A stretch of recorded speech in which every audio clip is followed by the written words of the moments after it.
ആശിച്ച് മോഹിച്ച് കൊതിച്ചിട്ട് ഞാനൊരു പൂച്ചക്കുട്ടീനെ വാങ്ങി. എന്റെ പൂച്ചയുടെ പേര് മൈലു എന്നാണ്. അപ്പൊ അവൻ എന്ന് പറഞ്ഞാല് എനിക്ക് ജീവനാണ്. അപ്പൊ ഞാൻ ഇങ്ങനെ സ്നേഹിക്കും. എപ്പൊക്കെ ടൈം കിട്ടിയോ അതിനെടുക്കും, അതിനെങ്ങനെ പിഴിയും. അങ്ങനത്തെ ഒരു കളികളാണ് ഇവിടെ നടന്നുകൊണ്ടിരിക്കുന്നത്. അപ്പൊ അങ്ങനെ ചെയ്യുമ്പം ആദ്യമൊക്കെ ഇവർ ഭയങ്കര ഇഷ്ടമായിരിക്കുമല്ലോ.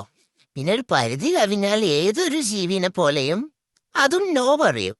അപ്പൊ പൂച്ചേന്റെ വഴിക്ക് പോകും ഒരു പരിധി കഴിഞ്ഞു കഴിഞ്ഞാല്. അപ്പൊ അങ്ങനെ പോകും. പക്ഷെ ഞാൻ എന്ന് പറഞ്ഞാൽ എൻ്റെ അവസ്ഥ എങ്ങനെ അറിയോ, എനിക്ക് ഇഷ്ടമുള്ളവരെ ഇപ്പം എന്നെ ദ്രോഹിച്ചാൽ ഞാൻ അപ്പം തന്നെ നോ പറയും. എന്നിട്ട് എന്താണ്, എനിക്ക് പറ്റുന്നില്ല ചെയ്യാൻ, ഇല്ലെങ്കിൽ എനിക്ക് അങ്ങനെ ചെയ്യാനൊന്നും പറ്റില്ല എന്നുള്ള രീതിയിൽ ഞാൻ റെസ്പോണ്ട് ചെയ്യും നോ പറഞ്ഞിട്ട്.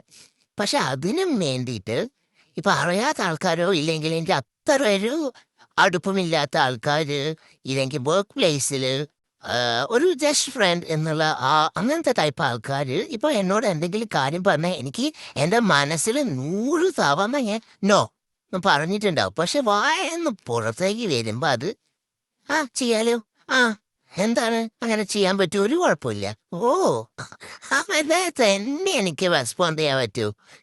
എന്തൊരു വിദ്യയാണത് എന്നറിയാം.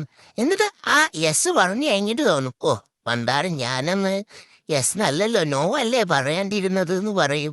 മനസ്സിലെ പുറത്ത് യെസ്സേ പറയൂ. അങ്ങനെ ഒരു നല്ല കുട്ടിയാണ് ഞാൻ.